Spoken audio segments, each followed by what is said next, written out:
If you want to print from Prezi quickly and without opening the full editor, this method is the easiest way to do it. In this video, I'll show you how to download your Prezi as a PDF first and then print it from your computer in just a few simple steps. This is especially useful if you need a handout, a backup copy, or a printed version of your presentation for class, work, or meetings. If this tutorial helps you, make sure to hit the like button and subscribe for more quick software guides just like this.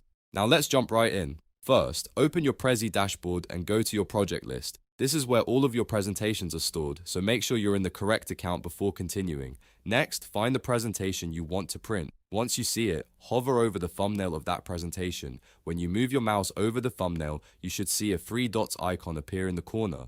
Click that three dots icon to open the drop-down menu. From the list of options, select Download PDF. This tells Prezi to export your presentation into a printable PDF format. After that, a pop-up window will appear. In that window, click Download PDF to start the processing. Prezi may take a moment to generate the file, especially if your presentation is large or includes a lot of content. Once the file is ready, it will download to your computer. Now open your local downloads folder and locate the PDF file you just saved.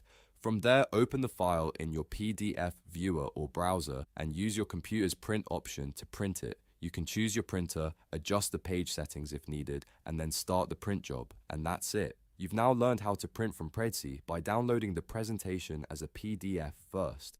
This is the fastest and most reliable way to get a hard copy of your presentation without needing to go through extra editing steps.